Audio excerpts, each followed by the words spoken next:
আইএসএফের নেতা কর্মীদের কাছে আমরা আবেদন করছি, আমাদের মূল কাজ হলো তৃণমূল এবং বিজেপির বিরুদ্ধে জোটবদ্ধভাবে লড়াই করা। আইএসএফের সাথে জোট হলে ভাঙড়ে আমাদের আমরা ভোটটা ভালোভাবে করতে পারবো। সেই কারণেই আমরা সিপিআইএমের পক্ষ থেকে বারবার চেষ্টা করছি তৃণমূল এবং বিজেপি বিরোধী সমস্ত মানুষকে একজোট করতে। এটা তো দুর্ভাগ্যজনকভাবে তো প্রার্থী ঘোষণা করেছেন আইএসএফের পক্ষ থেকে। বামফ্রন্টের শরিক দলদের নিয়ে নির্বাচনী সমঝোতা করতে হয়, কংগ্রেসকে নিয়ে সমঝোতা করতে হয় এবং আইএসএফকে নিয়ে সমঝোতা করতে হয়। এটা সিপিআইএমের মূল দায়িত্ব। আসন 42টি, যেহেতু আসন সংখ্যা কম,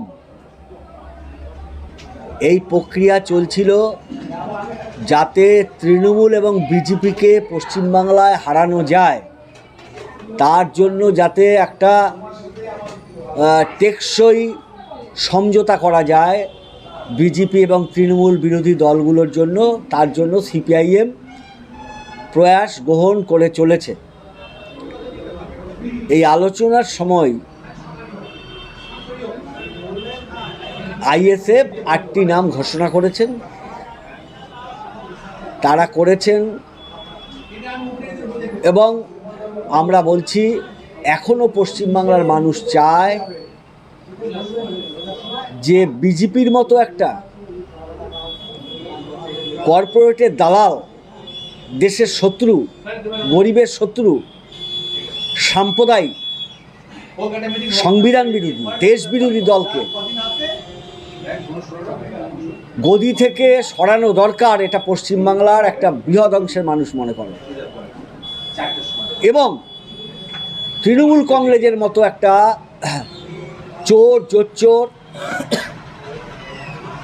বিজেপিকে যারা পশ্চিমবাংলায় ডেকে এনেছে, তাদেরও পরাজিত করতে চায় পশ্চিমবাংলার মানুষ। সেই কারণেই আমরা সিপিআইএমের পক্ষ থেকে বারবার চেষ্টা করছি তৃণমূল এবং বিজেপি বিরোধী সমস্ত মানুষকে একজোট করতে। আইএসএফের পক্ষ থেকে কিছু নাম ঘোষণা হয়েছে, আমরা দেখেছি। এখনও আমরা তাদের কাছে আবেদন করছি এবং আমরা আমাদের পার্টির সেক্রেটারি মোহাম্মদ সেলিম বলেছেন এখনও যাতে জোটবদ্ধভাবে সমঝোতা করে আমরা তৃণমূল এবং বিজেপির বিরুদ্ধে লড়তে পারি, সেটাই আমাদের দরকার। সেই চেষ্টা এখনও কার্যকরী আছে, সেই চেষ্টা চলছে। আমি ভাঙড়ের বাসিন্দা হিসাবে, যেহেতু এখানে আইএসএফের বিধায়ক আছেন এবং গত নির্বাচনে সংযুক্ত মোর্চার প্রার্থী হিসাবে তিনি এখানে জিতেছেন, এবং আমাদের সিপিআইএম দলের পক্ষ থেকে যতটা সম্ভব আমাদের শক্তি অনুযায়ী তার পাশে দাঁড়িয়েছি।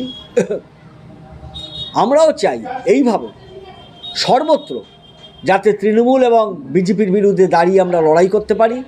তার জন্য আইএসএফের নেতা কর্মীদের কাছে আমরা আবেদন করছি, আমাদের মূল কাজ হলো তৃণমূল এবং বিজেপির বিরুদ্ধে জোটবদ্ধভাবে লড়াই করা। তাহলে কি জোট হবে যাদবপুরে? আমরা চেষ্টায় আছি। যাদবপুরে এখনও আইএসএফ প্রার্থী দেয়নি ঠিকই, কিন্তু এমন অবস্থা হোক যাতে তৃণমূল আর বিজেপির বিরুদ্ধে CPM, CPI, RSP, forward block, ISF, Congress একের বিরুদ্ধে এক যাতে লড়ে।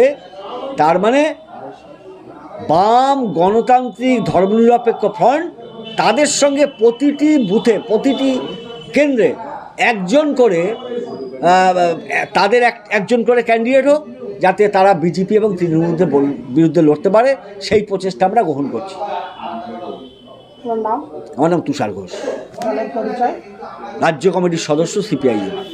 আমরা তো জানি আইএসএফের সাথে বারে বারে আলোচনা হচ্ছে, একটা রফা সূত্র নিশ্চয়ই বেরোবে, কিন্তু এটা তো দুর্ভাগ্যজনকভাবে তো প্রার্থী ঘোষণা করেছেন আইএসএফের পক্ষ থেকে।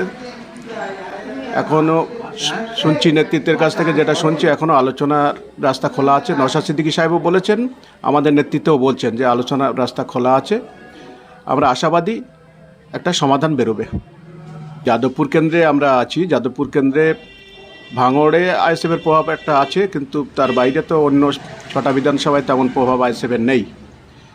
তা সত্ত্বেও আইএসএফের সাথে জোট হলে ভাঙড়ে আমাদের আমরা ভোটটা ভালোভাবে করতে পারবো। কিন্তু জোট না হলেও যেহেতু ভাঙড়ের মানুষ তৃণমূল এবং বিজেপি বিরোধী মনোভাবের মধ্যেই আছে, সেই জন্যে আমরা আইএসএফের সাথে সুসম্পর্কে ভাঙড়ে ভোট করতে পারবো বলে মনে করছি। এবং ভাঙড়ের মানুষ হিসাবে তারা তৃণমূলকে বা বিজেপিকেই পছন্দ করে না। ভোটটা ভালো হবে।